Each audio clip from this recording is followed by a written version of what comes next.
So what happens to Gimli at the end of The Lord of the Rings? Because after King Elisar, or Aragorn, passes away, him and Legolas, his best bud, hop on a ship that Legolas made and sail west to the Undying Lands, the Blessed Realm, Valinor.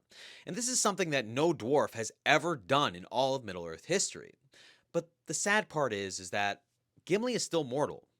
Dwarves are long lived, strong willed, and they endure far more than any of the other children of Middle Earth, referring to men and elves.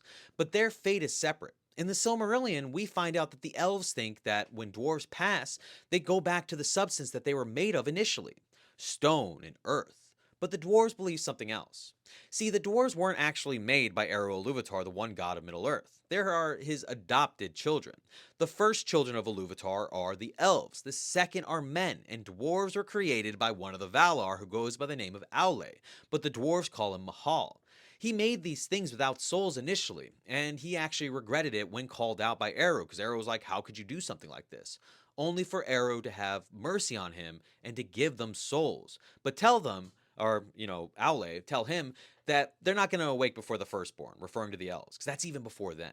So what ends up happening for the dwarves and what they believe is that once they pass, they'll be hollowed and be allowed to go and be with Aule, or Mahal as they call him. And after the great battle to end all battles, one of the Manish myths that exists in Middle Earth called the Dagor Dagorath, they're going to help rebuild Arda. But yeah, when Gimli goes to the Undying Lands, he passes away like any other normal dwarf would. He's just incredibly long lived. All dwarves are. It's why we see individuals in The Hobbit who are like 100 but on this quest. It's crazy. But at least they get to hang out together.